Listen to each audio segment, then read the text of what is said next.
Olá, nação, eu acredito na minha geração. Estamos iniciando agora, direto do Amazonas, cidade de Benjamin Constante, mais um episódio do Eu Acredito Podcast. Hoje um episódio totalmente especial porque é em um campo missionário. E à minha direita aqui está, na verdade, um casal de missionário, duas pessoas incríveis que desenvolvem no reino um trabalho extraordinário.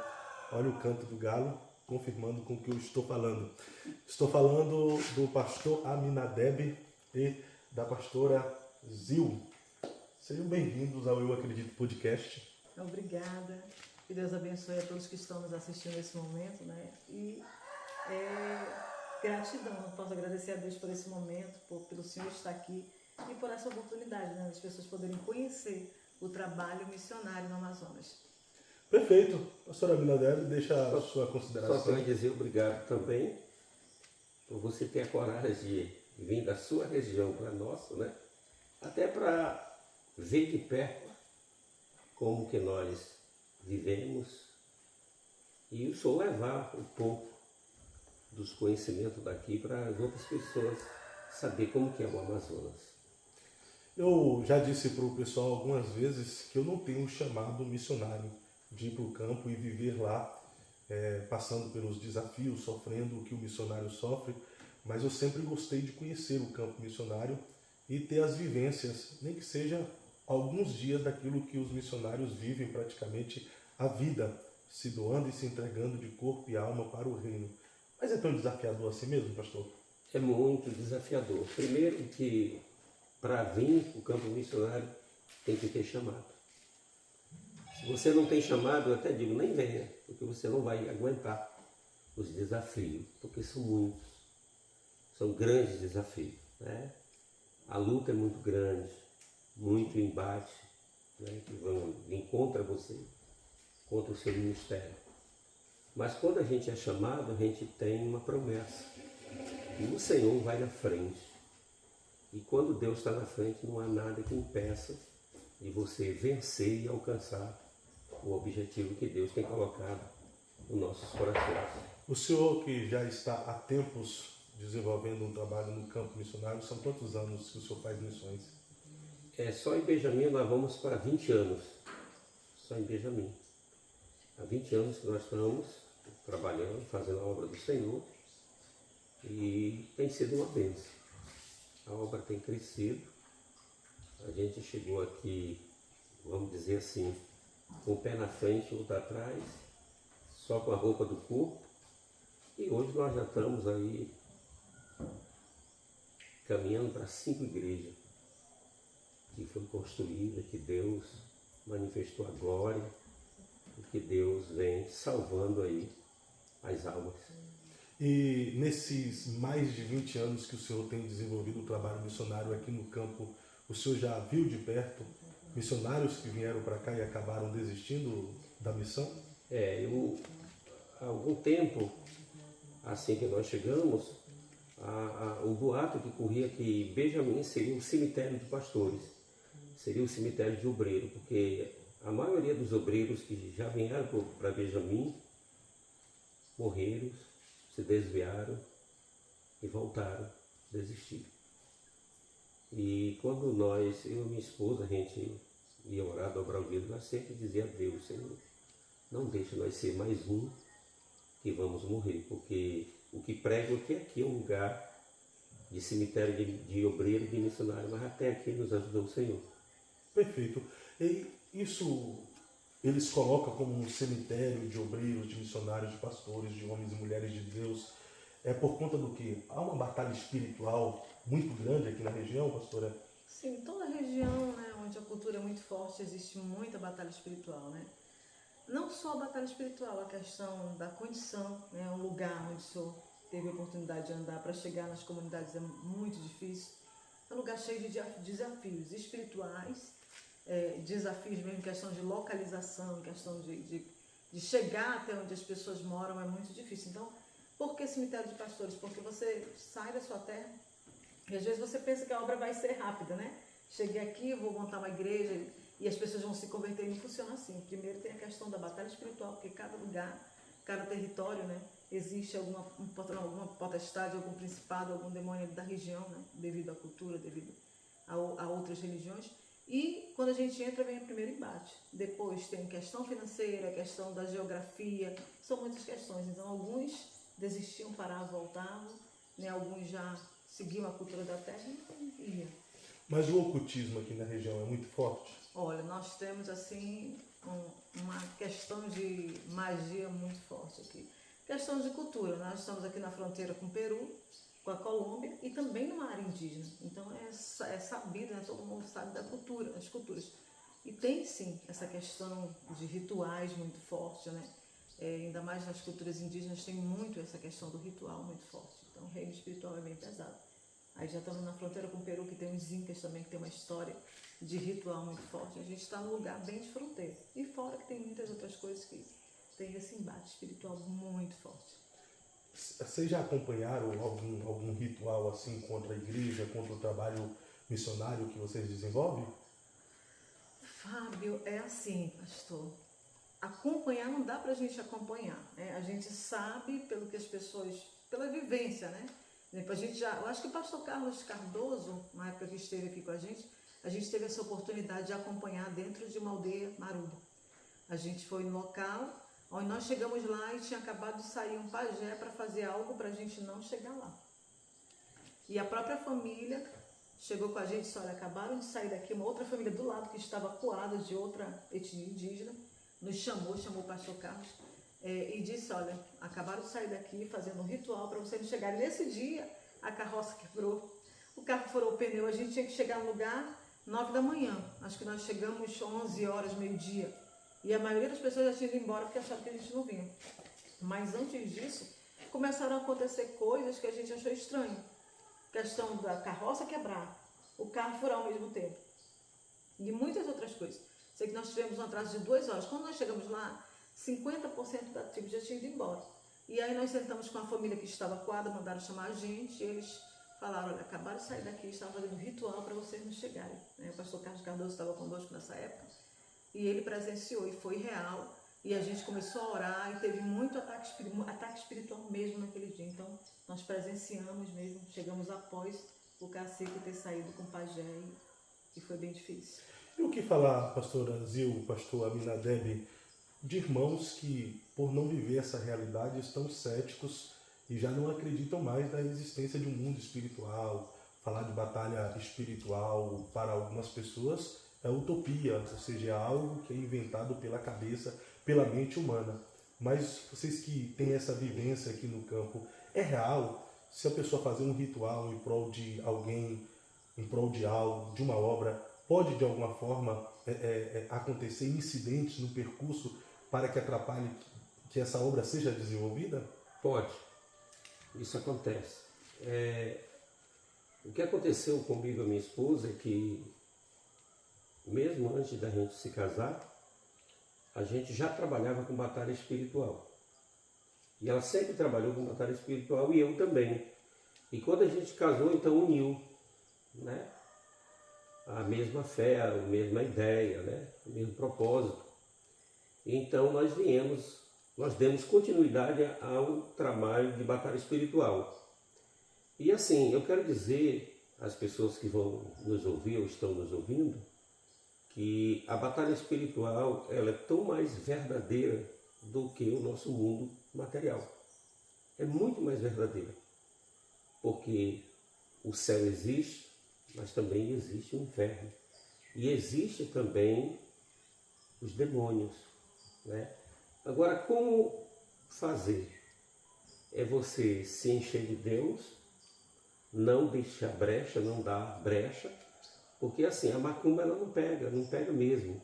Em crente que tem compromisso com Deus, que tem uma vida com Deus. Mas se esse crente, que diz ser crente, mas é um crente só de nome, mas não tem vida de cristão, não dá fruto de cristão, não tem testemunho de cristão, o diabo ele cerca e alcança bem rápido, né, para atingir essa pessoa. Mas se essa pessoa for uma pessoa que anda verdadeiramente com Deus e não deixa nenhuma brecha, não pega. Porque mesmo nós sabendo de pessoas que já fizeram macumba para nós, para fechar CNA, já fizeram muita macumba, e a gente não tem porque a gente crê num Deus que manda no céu, na terra, debaixo da terra, e ainda manda no inferno, e manda no diabo também. Deus manda no diabo. E nós cremos assim. O diabo é o cachorro na coleira de Deus. Né? Exatamente. Então nós cremos assim, né? E por isso que nós confiamos no chamado. Porque quem chamou foi Ele, quem garante é Ele e quem dá a vitória é Ele. Então a nossa confiança está nele, e enquanto nós estivermos fazendo a obra, a vontade dele, nós vamos acreditar que ainda que venha o diabo se levantar contra a obra, contra nós não temeremos, porque nós temos um Deus. Maior é aquele que está conosco do que todo o inferno. Do que todo o inferno que está lá fora. Pastor Brasil, eu dei uma observada nas pessoas aqui, eu sou muito observador, né? Eu só não me profissionalizei na área de fazer análise corporal, mas eu faço muita análise da vida dos outros. Percebe-se, né? E uma coisa que eu observei, brincando, mas falando sério, no rosto da pessoa, no semblante de muitas pessoas na cidade, nas aldeias que nós visitamos até aqui, é perceptível uma opressão. Sim. Pessoas oprimidas, sim, deprimidas. Isso seria por conta desse mundo espiritual, de rituais, de uma batalha espiritual na localidade? Sim, enquanto a gente estava falando a respeito, eu me lembrei, o senhor esteve conosco agora no acampamento e nós recebemos os pastores da IDPB para fazer um encontro, né, só com pessoas que vinham, usuários. E nesse decorrer, eu me lembro que nós chegamos no outro dia e tinha fogo em todos os lugares do sítio. E a gente se assustou, né? O pastor disse, meu Deus, tem fogo em todo lugar, bem perto da cozinha. Aí o pastor chamou os pastores, tinham quantos pastores? Tinham 5 pastores. 5 pastores. O pastor chamou os pastores e disse, por que tem fogo? Não, porque à noite nós fomos ver 7 onças pretas, né? Eram 4. 4 onças pretas invadiram aqui a cozinha, a gente pegou a espingarda e tacou fogo em todo lugar. E a gente, não, aqui não tem onça desse tipo, não. Mandar um monte de onça. E a gente identificou que é porque era reino espiritual. Então, nós chegamos à conclusão, né? Conversando, e como a gente já mora no sítio há muito tempo, e eu disse, pastor, aqui não tem onça. Pelo menos durante esses anos que eu estou aqui, nunca vi onça. E as onças que ele declarou que eles viram, eram onças pretas, né? E eu digo, não tem, principalmente a preta, que é mais difícil. E nós chegamos à conclusão que seria um ataque espiritual do mal para amedrontar eles, para eles não fazerem o encontro. E eles ficaram tão apavorados que, além de eles queimarem quase todas as roupas para fazer fogo, eles subiram praticamente quase no telhado lá do galpão, com medo das onças, porque as onças estavam embaixo. Meu Deus. Isso foi recente. E foi recente. Então eu cheguei, pastor, não era onça, mas era um ataque espiritual que o senhor passou, que o senhor enfrentou. O diabo sabia das pessoas que viriam para ser libertas e ele veio na frente para tirar o senhor do alvo. E ele teve essa experiência. Eu cheguei, o pastor estava muito apavorado e depois ele entendeu realmente que era um ataque espiritual. Meu Jesus. Como você falou, a questão da opressão, né? De fato, quando eu cheguei aqui, vindo de Manaus, eu senti a mesma coisa. Existe uma opressão em todas as áreas desse lugar, a gente percebe, é perceptível. E como o pastor falou, para você viver nessa região, você realmente tem que ter uma vida no altar. Como as pessoas falam, macumba não pega em crente, depende, né? Por exemplo, nós já fomos atacados, mas nossa vida não aconteceu nada, mas a área material, quando nós estávamos construindo a igreja indígena com a missionária Sara, que o pastor estava carregando no carro material. Os 4 pneus furaram ao mesmo tempo, o pastor estava assim na frente, bateu e quebrou o vidro do carro, ainda machucou a cabeça e teve que ir para o hospital. Então ali alguma coisa foi feita, provavelmente, não matou a gente. Mas o reino espiritual se moveu em relação ao carro. Então, e nós estávamos todos em jejum, a Sara estava, mas houve o ataque ele sempre vem. Agora Deus ele vai nos guardando através de Nos dá Jesus, como livramento, diz no né? Salmo 91. Então, como lidar com esses ataques espirituais, com o mundo espiritual? Tem que estar em oração e jejum constantemente. Se não Constantemente. estiver, o diabo consegue derrubar também. Consegue. E acreditar, né? Porque se você não acredita que existe um mundo espiritual do mal, como é que você vai enfrentá-lo? Se você não acredita. Não tem como. Não tem como. A primeira coisa, você tem que acreditar que existe. Segundo, saber que você serve a um Deus. E que esse Deus que serve é maior, é mais poderoso. Ainda que venham os ataques do mal, mas o Senhor ainda é maior e dá-nos livramento. Ele é o Deus do livramento. É o Deus do livramento. Eu vou tentar falar sobre algo aqui, e eu sei que nem tudo pode ser falado, Não, justamente. principalmente, né? Mas há aqui na região, além de tráfico de drogas, tráfico de pessoas também? Eu não posso afirmar porque eu simplesmente não tenho muito conhecimento nessa área, né? Mas aqui, até agora, né, é um local nessa parte muito tranquilo. As crianças ainda andam na rua sem essa preocupação. Né? Um lugar em relação a isso aqui em Benjamin Constant, estou falando, que eu acredito que não existe. Aqui em Benjamin Constant não. Porque a gente nunca ouviu falar. Não, ainda em Benjamin a gente ainda não ouviu falar Isso. essa questão, né? Isso, as crianças ainda vão e voltam para a aula sem os pais terem que buscar. Ainda tem muita inocência em Benjamin Constant. Aqui a questão mais é reino espiritual mesmo. Mais reino espiritual, Mais né? reino espiritual. Mas em outras regiões do Em Amazonas outras tem, regiões do Amazonas tem, sim. bastante. Mas Pará. já a parte da droga existe. Sim. Isso aí existe, né? E isso aí existe em todo canto, né? Mas as autoridades sempre combatem também, né?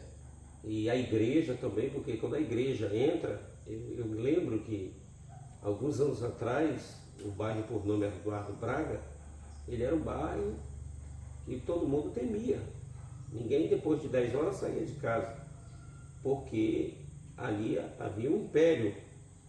Mas depois que a igreja passou a conviver naquele bairro, a existir, a pregar o reino, o evangelho, as pessoas foram se convertendo e foram se libertando. E hoje é um bairro que tranquilo, que você anda a hora que quiser.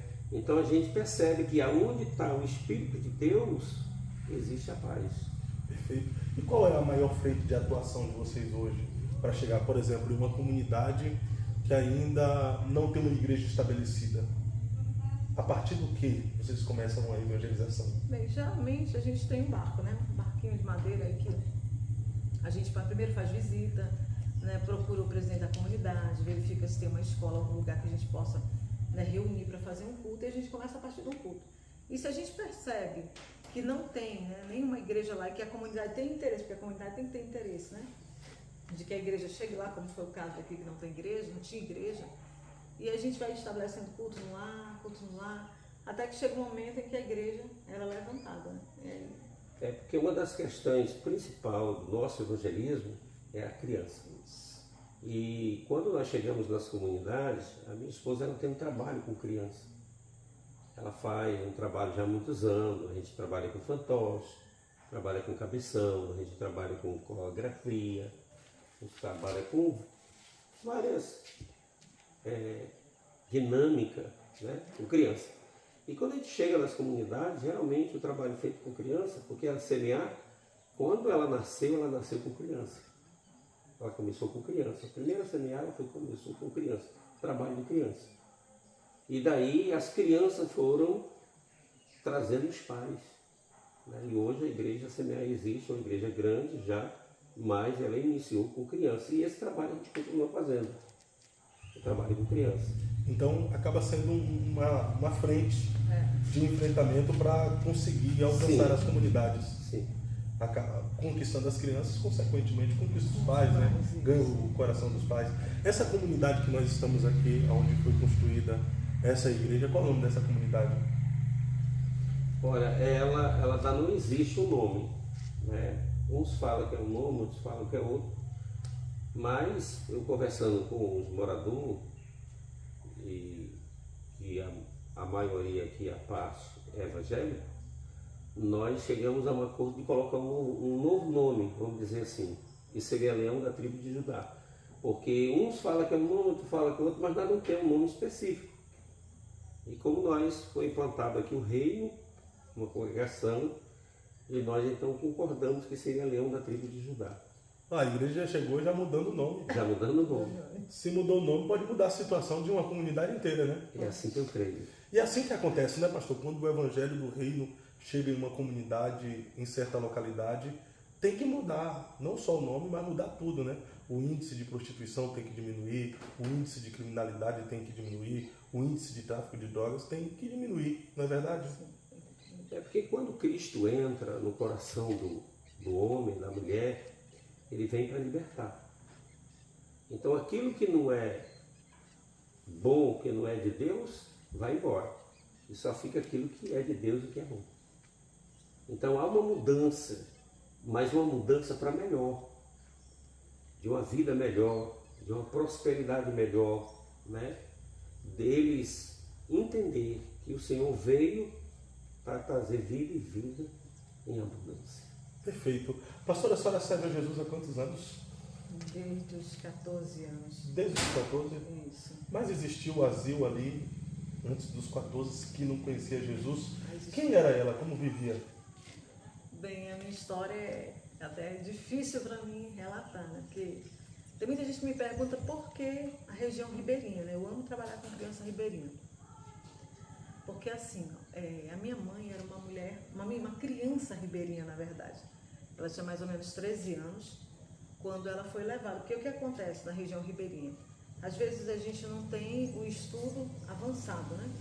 E o desejo de todo pai é que seu filho saia da região ribeirinha, estude na capital e consiga ser um doutor, ser um dentista. E o sonho da mãe da minha mãe também era esse, é que ela fosse alguém na vida, né?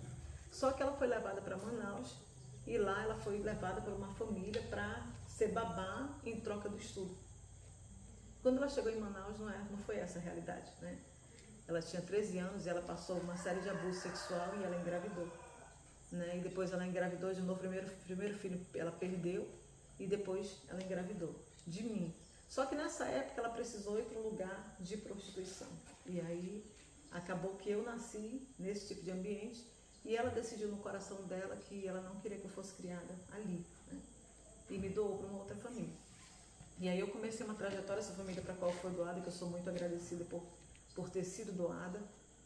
Era uma família católica, mas também que era praticante de umbanda. Então eu fui criada no meio das duas coisas. E a primeira vez que eu tive um encontro com Jesus foi através de um clubinho bíblico, né? A minha vizinha, ela pregava o evangelho para criança e ela pedia para mim ir para lá, né? E eu ia para a casa dela e ela falava de Jesus, né? E quando ela falava de Jesus, aquilo ficava no meu coração, mas em seguida eu voltava, né, para a crença que eu estava sendo ensinada. Até que um dia eu tive uma experiência sobrenatural. Eu estava brincando no quintal com as outras crianças, quando eu vi aquela mão preta que saiu segurando as minhas pernas. E eu vi uma mão branca que puxou a mão para baixo. E naquele momento eu me lembrei das palavras daquela tia, realmente existia Jesus. E como eu vi aquelas figuras que Jesus era daquele jeito, só podia ser Jesus, né? Eu era uma criança. E eu me lembro que no próximo sábado eu fui e eu ainda não tinha aceitado Jesus, né? Eu tinha um outro contato, uma outra religião. E eu decidi que eu queria Jesus porque ele tinha tirado aquela mão preta das minhas pernas. E eu entendi que alguma coisa boa ele tinha feito por mim, apesar de ser uma criança. E aí começou a minha trajetória. E com 14 anos a senhora já teve essa compreensão? Com 14 anos eu fui para a Igreja Batista, né? Essa mesma pessoa me acompanhou, Deus permitiu com que ela me acompanhasse. E a história dela, assim, comigo foi muito linda, porque da mão dela saíram todas as crianças pastores.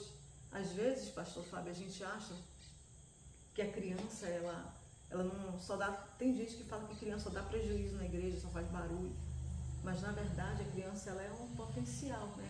Às vezes, Deus já escolheu aquela criança para alguma coisa. E eu acredito que na mão daquela mulher, muitas crianças, a maioria das pessoas que estavam me crianças hoje são pastores, grandes pastores. E aí, quando eu vim para Jesus com 14 anos na Igreja Batista, eu já tinha aquela consciência de que realmente era aquilo que eu queria. Eu renunciei à religião dos meus pais, que me criaram, e passei realmente para Jesus e estou aqui até hoje. Glória a Deus, glória a Deus. Pastor Aminadeb, eu acredito que todos aqueles que têm uma chamada de Deus, principalmente para o campo missionário, é necessário ele ter uma experiência com Deus que lhe fez o chamado para lhe dar essa convicção de que realmente ele tem essa vocação para missões. O senhor teve alguma experiência sobrenatural com Deus que te Várias. despertou para fazer a obra missionária? Várias. Conta uma pra gente aí, aquela que marcou a sua vida.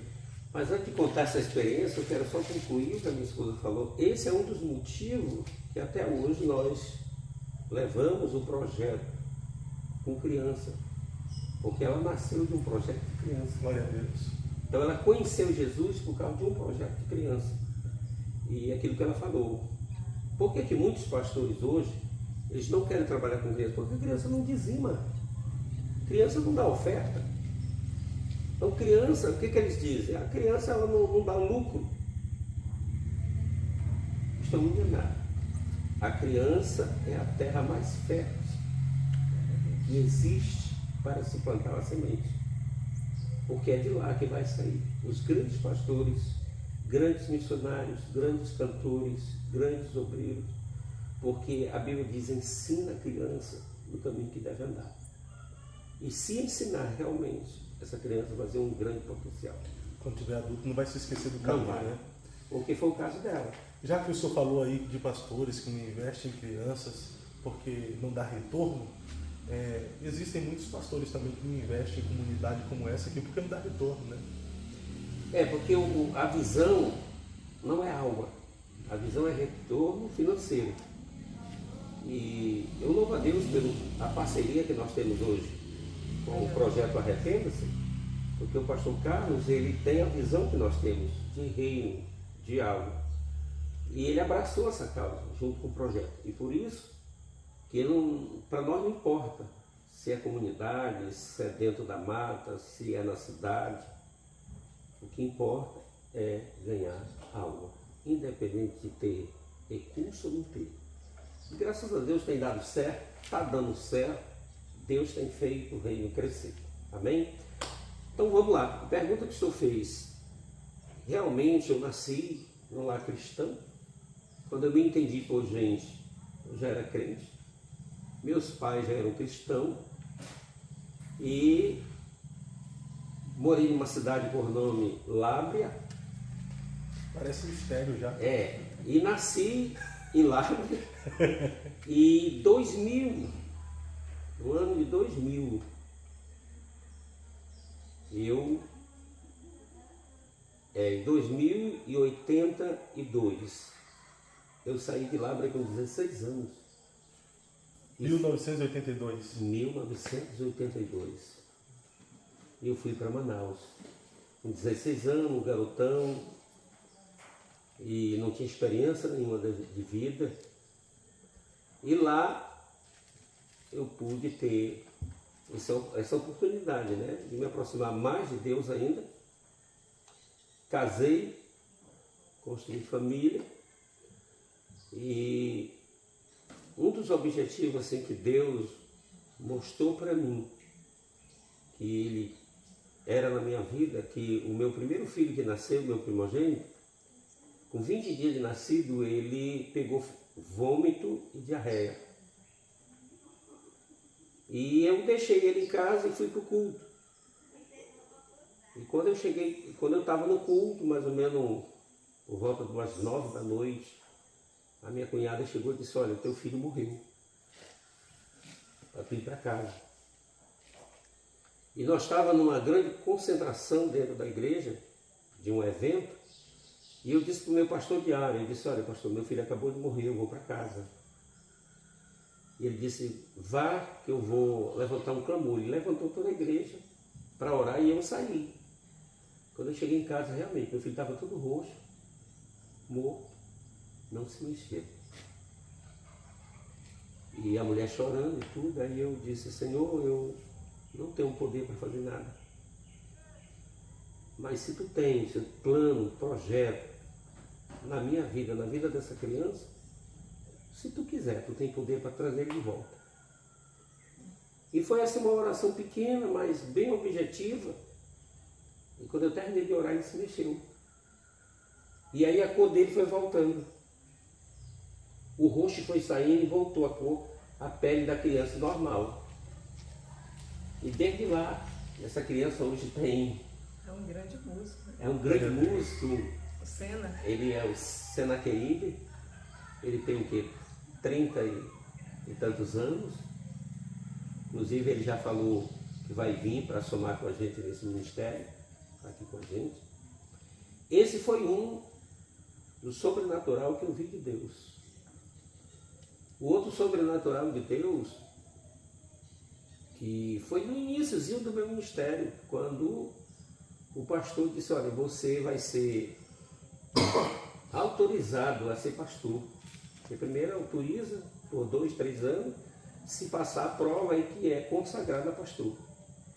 E quando ele me autorizou, ele me deu uma igreja que não tinha nenhum membro, que era eu que tinha alugado a igreja. E que é a minha esposa que tomava conta dessa igreja. E o que é interessante é que a igreja, ela estava com 4 meses de aluguel atrasado. E não tinha membro, não tinha renda. Ele disse, olha, essa área é sua, você vai ser autorizado a pastor e você vai tomar conta dessa área. E aí eu fui com o coordenador. Eu disse, meu coordenador, eu queria que você me ajudasse. Se eu me ajudasse com 50 cadeiras, uma caixa de som, um violão e pagasse o aluguel da igreja que está atrasado. Ele disse, não, eu não tenho como te ajudar. E disse mais, olha, você assumiu a igreja, então você assumiu também toda a dívida que a igreja tem. E aí eu fiquei sem saber o que fazer. Ele disse, Deus, agora é tu. E fui para o joelho, orar, chorar, clamar, e disse, Deus, se realmente tu me chamaste para esse ministério, se tu realmente me chamou para ser um pastor, me ajuda. Abre as portas. Faz algo que eu não posso fazer. E aí a primeira coisa eu fui com o dono do prédio, me explicar para ele, porque eu estava 4 meses atrasado. E quando eu cheguei lá, eu disse, olha, eu não tenho como lhe pagar, mas vou lhe pagar. E ele disse, olha, contei a história, né? Ele disse, olha, todo fim do mês você vem buscar o meu dízimo, o dono do prédio. Ele estava desviado, ele é um empresário, e ele disse assim, ó, todo final do mês, Glória a Deus, você vem buscar o dízimo. Então eu recebi o dízimo dele, com o dízimo dele eu pagava o aluguel que bênção. da igreja. Então, foi um outro sobrenatural de Deus. A confirmação do chamado, né? A confirmação de um chamado. Porque eu entendi que se Deus não fosse na minha vida ali, eu tinha morrido. Né? Porque eu não tinha como fazer. E com 2 anos depois, essa igreja ela cresceu, que ela tinha 2 cultos. Um culto 5 horas da tarde até 6h30 e outro 7 horas até as 8h30. Então eram 2 cultos. Quando terminava o culto, o povo do segundo culto já estava na porta esperando. Uma igreja que começou do zero, do nada, agora já tinha uma renda de mais de 10 mil.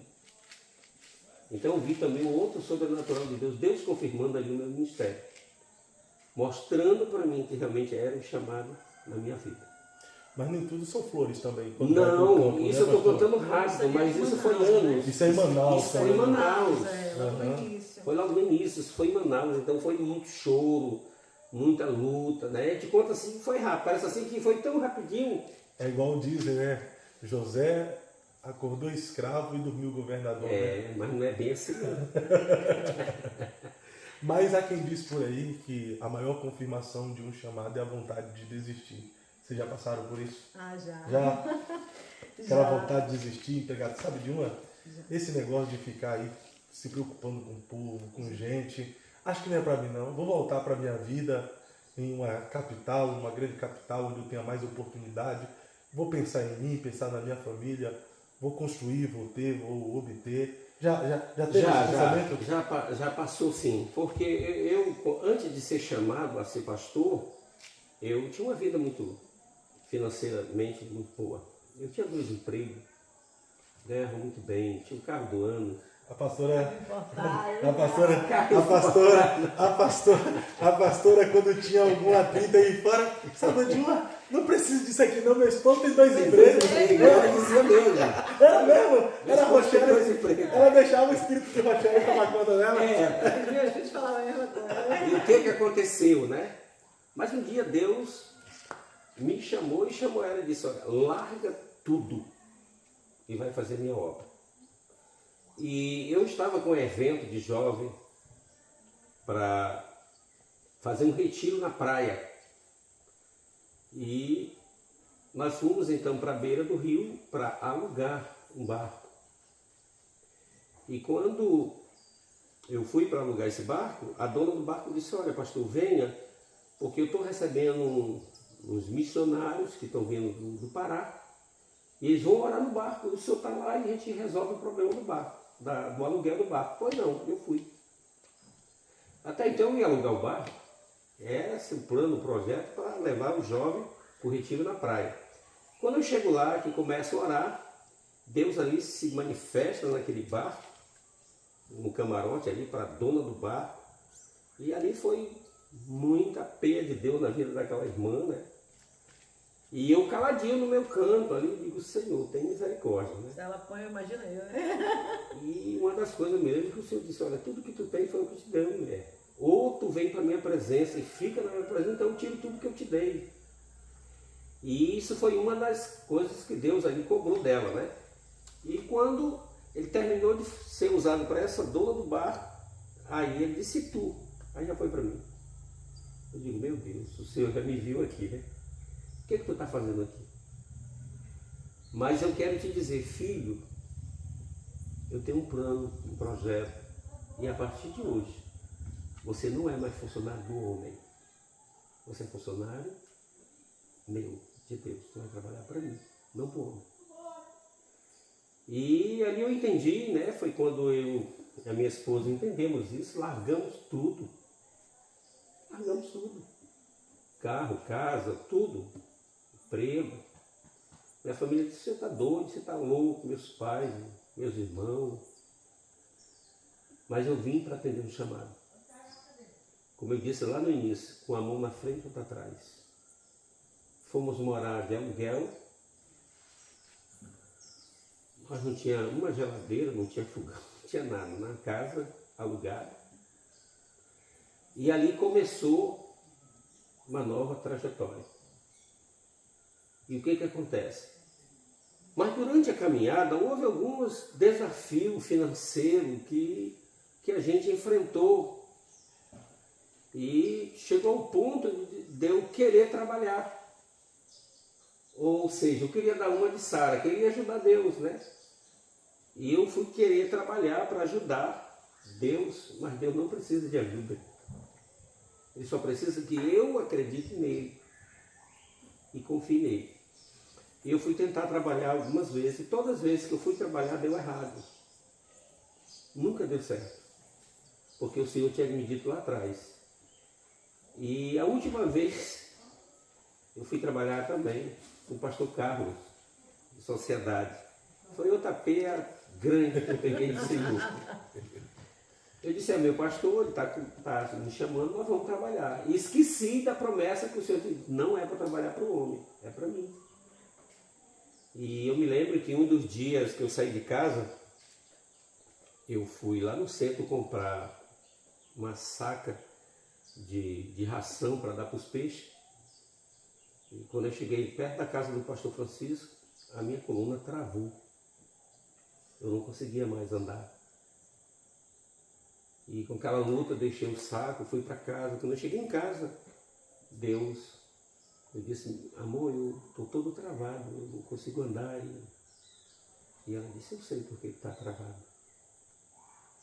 Deus te travou. Porque ele disse que não é para trabalhar por mim. E aí eu fiquei todo triste por ali, fui para casa e no outro dia, né, chegou uma missionária de Brasília, uma senhora de Brasília chegou lá e orou lá com os irmãos e eu lá no quartinho quieto. E ela disse: você não quer receber a oração da irmã? Eu digo: eu quero. Eu fui lá para a oração. Quando ela me viu, ela já foi logo falando tudo que Deus já tinha me falado. Falou coisa que só eu sabia lá do passado. Ela disse: quem mandou tu trabalhar por outro? Eu te parei. Foi eu que te freiei. Eu permiti a tua coluna ficar dura. Porque você não é para trabalhar por outro. Mas às vezes, pastor Fábio, é assim. A gente é humano e é falho, a gente tem um defeito. E às vezes a gente vê um cara andando num carrão novo aí, né? Numa Hilux Zona, zerada. E às vezes a gente com um carro, a gente às vezes até deseja querer um carro desse também, né? Não para luxar, mas para fazer a obra. E eu dizia, Senhor, mas... E aí vem a tentação de querer trabalhar para ajudar Deus. E toda vez que eu fiz isso, deu errado. E é tanto que essa irmã de Brasília, ela disse assim, Deus usando ela para mim, disse assim, faz o que eu te mandei. Faz a minha obra. É carro que tu quer, eu te dou. Eu vou te dar carro, eu vou te dar dinheiro, eu vou te dar tudo o que tu quiser, mas tu tens que fazer a minha obra. Eu sou o teu patrão. Glória a Deus. Você não é para trabalhar para outro, é para mim. E isso, graças a Deus, me conformou. Mas se já deu vontade, sim, às vezes, né?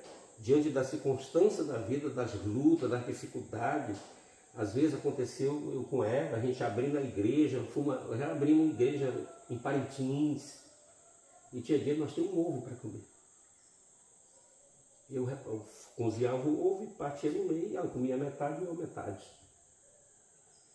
Então isso aconteceu, nós passamos por esses desafios. Sim. Tem dia que nós não temos um almoço. E a gente, quando era... Eu me lembro que em Parintins nós passamos quase 2 anos abrindo um trabalho. E nós passávamos dias sem comer porque não tinha comida. E tinha uns pés de manga do vizinho, Deus usava o urubu para sentar no pé de manga. Quando ele voava, caía exatamente 5 mangas, que era uma para mim, uma para ela e uma para cada um dos filhos. Glória a Deus. Isso era a nossa comida. Mas nós nunca murmuramos, nós nunca reclamamos. Se tinha comida, glória a Deus. Se não tinha, glória a Deus também. E Deus nos honrou. Quando você cuida da obra de Deus, Deus ele cuida de você. Né? Isso é fato. O que não fez a senhora desistir? Quando vem aquela vontade de desistir, sabe, de eu vou entregar, vou procurar construir a minha vida em outro lugar. Eu acredito que devido do lugar que Deus me tirou, né, o lugar onde eu já nasci órfã, né, e eu só tinha Deus. Para onde eu ia sem Deus? Acho que a pior situação que eu passei, pastor Fábio, foi, eu tinha na nossa congregação, ali no Agropalma, onde o senhor visitou 200 jovens. Eu estava fazendo um trabalho muito grande com os jovens e eu nunca tinha conhecido o mal, de verdade. Eu nunca tinha conhecido o mal. Eu conheci o mal naquela época. Eu estava muito empolgada, né? Estava muito feliz e a igreja estava cheia de jovens, assim, estava num momento muito feliz da minha vida. E de repente uma das minhas jovens, ela é encontrada morta. Ela é encontrada de uma maneira muito terrível, né? Esfaqueada em um lugar. E quando isso aconteceu, o meu mundo revirou. Meu mundo revirou de cabeça para baixo. E ela andava na minha casa, ela comia na minha mesa e de repente foi uma forma de Satanás me atingir. Quando isso aconteceu, eu digo que eu conheci mal porque eu conheci a depressão. E foi uma época assim, escura da minha vida. Porque você está acostumado com a morte, né? Até que de repente acontece algo muito terrível que te embate. Então naquele momento eu realmente tive vontade de desistir. Eu conheci naquele momento o diabo, que o diabo existia. Era uma menina que estava dentro da igreja, mas que ela tinha também a vida dela no mundo. E como ela tinha essa legalidade, o diabo teve direito legal sobre a vida dela e atingiu a mim, porque ela convivia dentro da minha casa, né? Era como uma filha. Acabou comigo. Foi nesse momento em que eu fui lá no fundo do poço e às vezes as pessoas perguntam assim, mas por que o pastor se matou? E eu cheguei nesse ponto de pensar em tirar minha própria vida. Não por causa de demônio, por causa de pecado, como as pessoas costumam dizer, acho que tudo é isso, mas pela tristeza. Eu senti uma tristeza tão profunda como eu nunca tinha sentido na minha vida. E ali eu pensei em jogar tudo pro ar, em voltar para minha casa.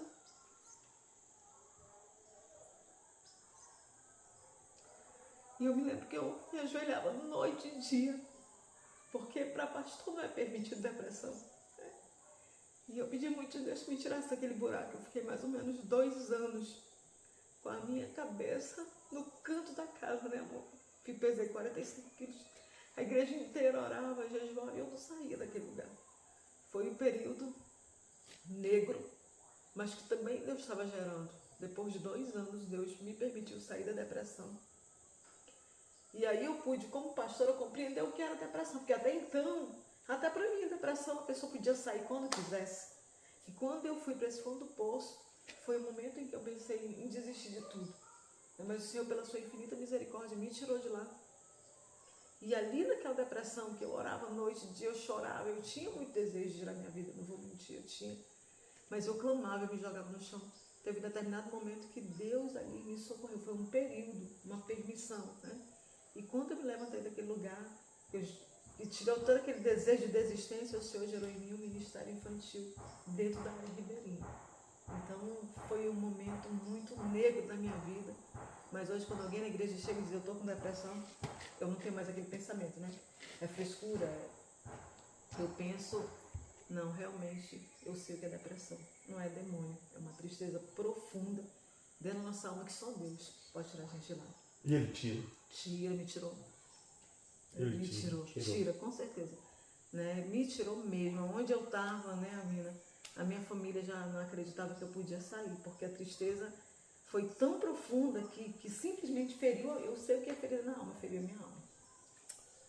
Mas o Senhor tem poder para nos livrar. Glória a Deus, hoje estou aqui feliz, com um trabalho tremendo com criança, e Deus cura a depressão. Glória a Deus. Pastor, o que te faz avançar mesmo em meio aos desafios, mesmo em meio às dificuldades, contrariedades, mesmo não tendo tudo o que deseja? O que faz avançar, amando pessoas, amando missões, visitando aldeias, plantando igrejas em lugares ainda não alcançados?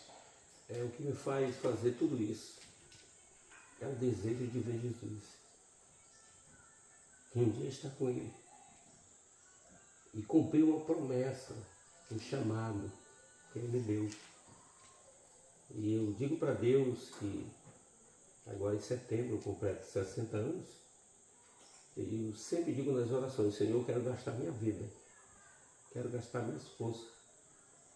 Tudo que eu tenho pela tua obra. Porque tudo que eu faço, pastor Fábio, é pouco. Eu sinto que eu não estou fazendo nada para Deus. Eu queria fazer mais. Eu queria poder fazer mais. E o que me faz avançar é ter uma promessa que um dia eu vou ver Ele como Ele é. E que eu quero ter a certeza que quando eu chegar lá, Ele dizer assim, servo bom e fiel. Tu foste fiel no pouco. E sobre muito eu te colocarei. Então é isso que me faz. Né? Mesmo que em alguns momentos passou de eu desistir lá atrás, sim, passa. Mas quando isso passava, essa daqui chegava, não vamos desistir. Nós temos o chamado. Nós vamos até o fim. A Bíblia diz que quem desiste é covarde, é medroso. A Bíblia diz que só vai vencer os que forem permanecer até o fim. Então isso, essa esperança, né, que eu tenho em Deus de ver Ele, é que me dá força, né, cada dia, para que eu possa caminhar, para que eu possa lutar, porque Ele nunca me abandonou nas horas mais difíceis da minha vida. E chegou um tempo, né, que a nossa igreja, ela estava passando algumas dificuldade financeira, e nós começamos a orar, porque o inimigo ele tem várias formas de trabalhar para nos atingir, e chegou um ponto de trabalhar no coração de alguns irmãos para reter o dízimo, para não dizimar. E o pastor, que o dízimo é retido, ele não tem como fazer nada. E aí nós começamos a orar, Senhor, levanta quem queira. Levanta quem tem a mesma chamada para nos ajudar, levanta pessoas, Senhor. E foi então quando Deus trouxe o pastor Carlos, né, os chamados. E hoje nós temos aí uma parceria. Então nós entendemos que Deus nos socorreu. Com o projeto Arrependa-se. Com o projeto Arrependa-se. Do pastor Carlos Cardoso. Eu quero até dizer aqui, de antemão, a todos, né, os mantenedores de todo o Brasil, que mantém esse projeto. Você é um privilegiado, porque você está investindo num projeto sério, num projeto que vem e faz, né? Não é só mídia, não. Ele faz, ele constrói. Ele chega e faz aquilo que Deus tem colocado para fazer. Investe, eu até falei pro pessoal Investe. no vídeo agora, Investe. vamos postar já um vídeo que eu vi agora, uma loja de material de construção, uns equipamentos assim para elétrica da igreja lá, mais alguns pregos, mais de 5 mil reais. Mas quase 7 mil.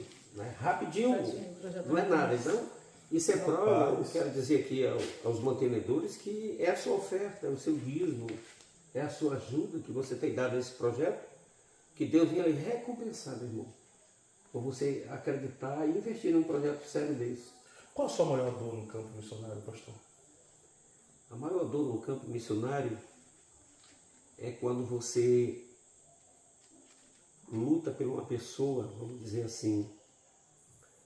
Já aconteceu isso de eu lutar, jejuar 3 meses, 6 meses por uma pessoa que está lá no mundo, e ela vem, aceita Jesus, e passa um tempo se congregando com você, e depois vira as costas e vai embora. Isso me dói, porque, poxa, você lutou tanto pelaquela pessoa, e depois aquela pessoa lhe abandona, vira as costas para você. Isso é uma dor. Mas depois eu entendo, né, que Jesus também passou por isso. E se Jesus, que era filho de Deus, que era, não é, filho de Deus, passou, quem seria eu para não passar? Mas é uma dor que fica, né? Porque você lutou pelaquela pessoa, chorou, foi buscar, acompanhou. Mas depois que aquela pessoa se sente, vamos dizer assim, liberta, diz, bom, agora vou bater as asas, vou embora. O senhor fala de ir embora, vai para outra... Vai para outra denominação, ou vai embora para outra cidade. E aí aquilo fica, tipo, vamos dizer assim, uma saudade, né? Fica aquele buraco, aquela falta. Sim. Qual a sua maior dor no campo, pastora? Sinceramente, a maior dor do campo é complicado, né? Essa pergunta é complicada. O que você acha? Eu acho, porque o campo, ele traz muitas dores, né? E eu entendo o pastor que ele está falando. É a questão assim, você está longe da sua família, você está longe de tudo que você viu, viveu, conheceu. E aqui você já percebeu que não, a gente está dentro do mato, a gente está no meio do mato.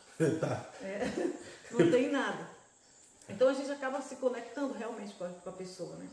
E essa questão da minha maior dor seria justamente a questão da rejeição.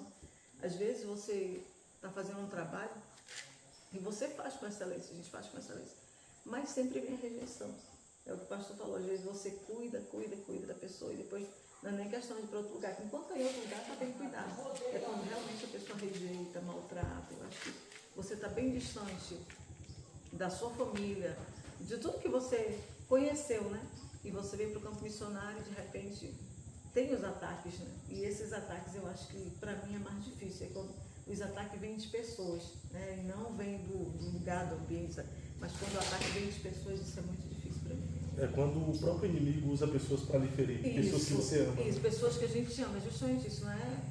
É questão de você ser ferido por aquele que você ama, ainda é muito difícil pra gente. Não são pessoas de fora, né? São pessoas que a gente... Tipo assim, quando você está lá no seu ambiente, mas tá todo mundo da sua família, alguém te fere, você tem amparo, né? Aqui nosso amparo é um outro Deus. Né? Porque em tudo isso a gente acaba lançando para essas pessoas o nosso carinho, o nosso amor, a nossa atenção. E a gente acaba tendo eles como uma família. Como ela disse, porque a nossa família está longe. A dela está longe, a minha está longe. Nós largamos tudo para abraçar o chamado. Mas quando a gente lança todo o amor, o carinho a essas pessoas e que lá na frente, não digo todas, alguns, né, acaba não reconhecendo e entra em ingratidão. E isso dói. Eu não quero mais vocês sofrendo, não. Eu vou entrar em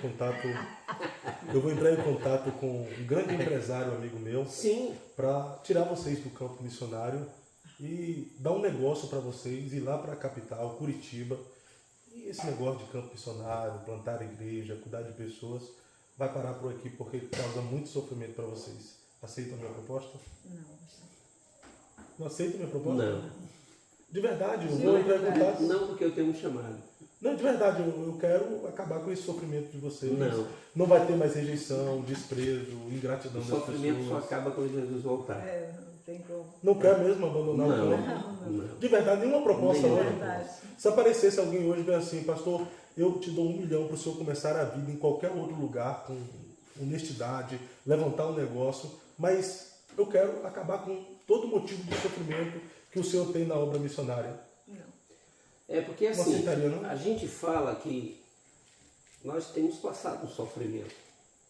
Mas esse sofrimento, Faz parte. ele faz parte de um chamado, mas não quer dizer que é sofrimento, vamos dizer assim. Porque é um prazer sofrer pelo reino de Deus. É um prazer sofrer pelo chamado que Deus confiou. Porque um dia lá atrás, Deus ele confiou, ele acreditou. E eu não posso decepcionar o Senhor.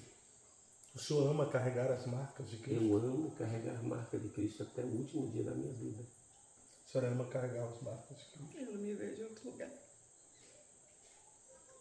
Então, mesmo que venha carro do ano, dinheiro, poupança, casa nova, isso não toca mais o nosso ego, isso não levanta, porque o nosso ego não é isso.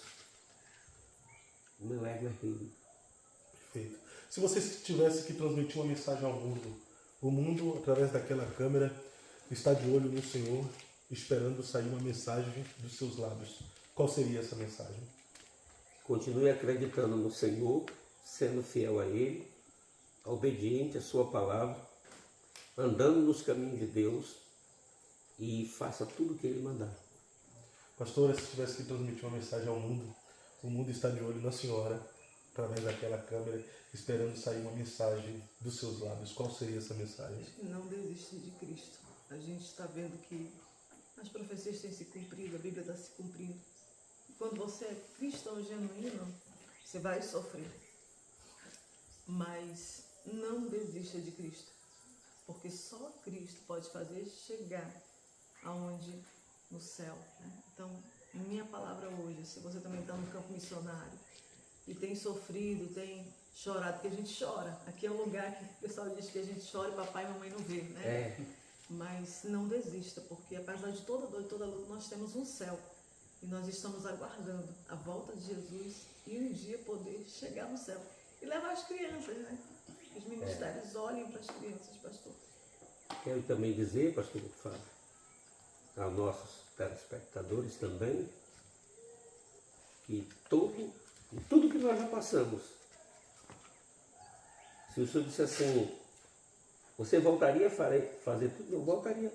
Voltaria a fazer de novo? Tudo de novo, é até melhor. E agora com experiência. Com mais experiência, eu voltaria.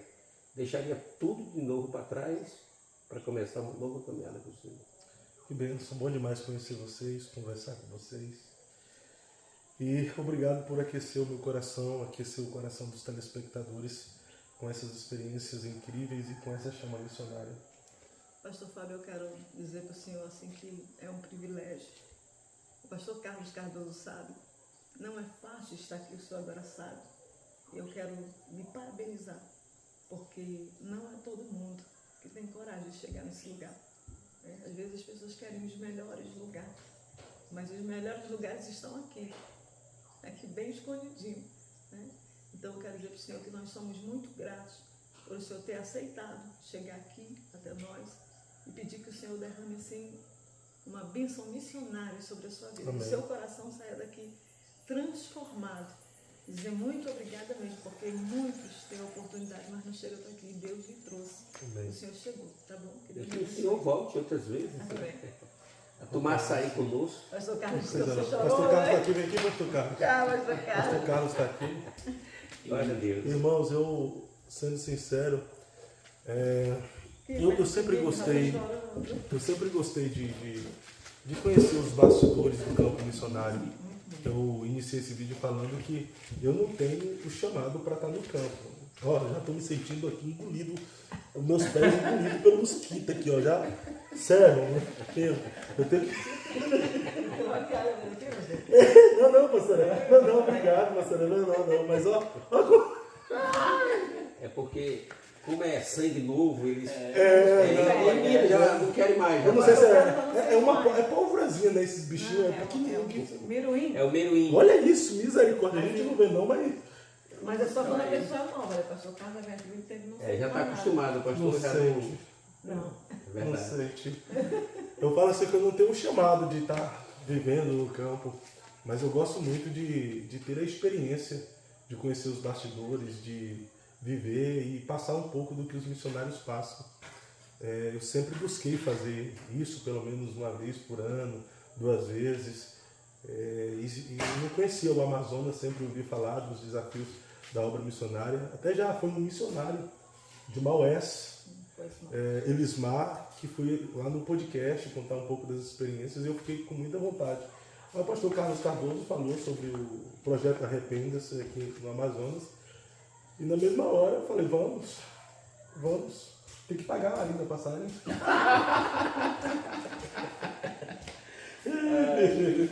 Eu tenho que pagar, mas parabéns, pastor Cardoso, por investir em pessoas, né? Investir no reino. Eu acredito muito que quando a gente investe no reino, o dono do reino investe em nós. Amém. Ele investe em nós. Parabéns pelo trabalho de excelência. A gente tá. O Amazonas aqui, eu tava com muita vontade de vir para o Amazonas, para os irmãos entender que Deus é tremendo. E eu não achava, eu ia vir pelo Acre. Até tinha um irmão que entrou em contato, mas eu queria vir para o Amazonas, não da parte do Acre, né, da parte de Manaus. E eu estava decidido a comprar passagem e vim. Que era uma coisa que estava dentro da minha cabeça, que eu tinha que vir para o Amazonas. E aí eu liguei para o doutor Ivan e a Zil tinha ido para lá, por causa dessa questão, né, depressão e tal. O Ivan estava tratando ela. E eu falei, você conhece alguém no Amazonas e tal? Ele falou, tá aqui na minha frente. E aí a Zil foi em um culto lá e Deus falou com ela, né, que ela estava em Curitiba também querendo trazer recursos para o trabalho, né, das crianças. E Deus falou com ela, tudo que você veio buscar aqui, você não está levando. Mas quando você chegar lá, eu vou enviar meu servo. E em 7 dias depois que Deus falou, né, que ela chegou, 1 semana certinho. Eu cheguei. De onde que vem essa pessoa, né? Porque eu não conheço. Eu viajava num dia e ele falou com o pastor, então 7 dias depois ele estava na minha porta. E aí a gente abraçou a obra e conhecer pessoas com o amor que o pastor Aminadeb e a Zil tem por almas, pelas crianças. E está aqui, né? A gente pode falar em parte assim que todos sabem, a região norte do Brasil, 90% das mulheres são abusadas sexualmente. Então isso já é estatística. A gente teve com a senadora Damares, ela falou, é cultural, parece que. E a Zil é uma protetora, é uma guerreira que abraça as crianças. A gente tem um trabalho bonito, né, Zil, no Beco 30, de artesanato, aula de música, costura. E as crianças estão lá, estão sendo bem tratadas. E Deus está enviando pessoas para ajudar missionários. Se você quiser vir conhecer, você vai ser bem-vindo. Vem aqui turistar um pouquinho. Para somar. Venha turistar um pouquinho. É bom.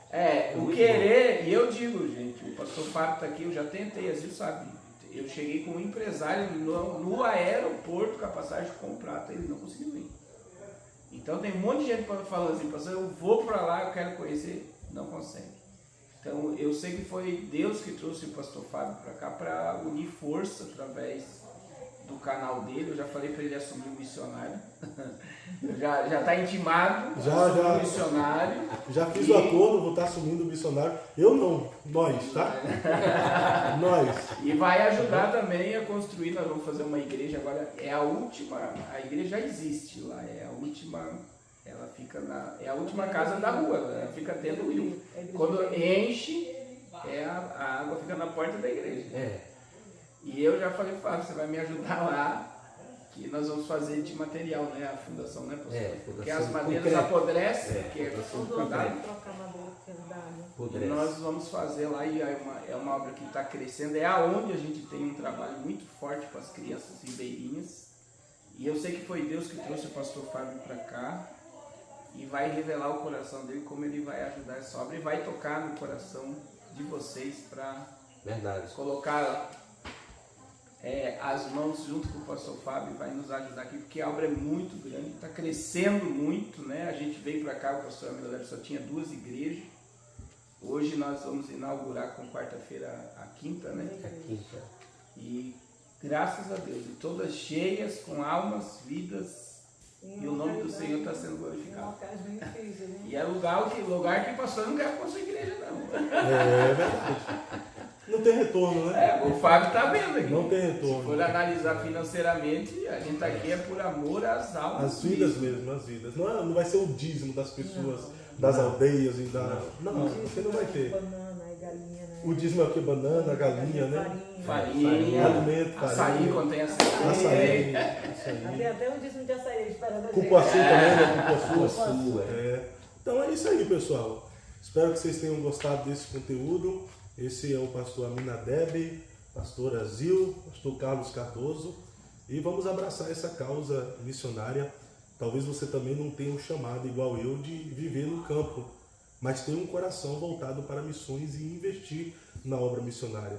Talvez você nem está congregando e de vez em quando você é cobrado pelo Espírito Santo a fazer alguma coisa pelo reino, para a obra de Deus, e você não sabe aonde investir, o que fazer. Invista nessa obra, invista em missões, invista em pessoas, invista em quem está fazendo.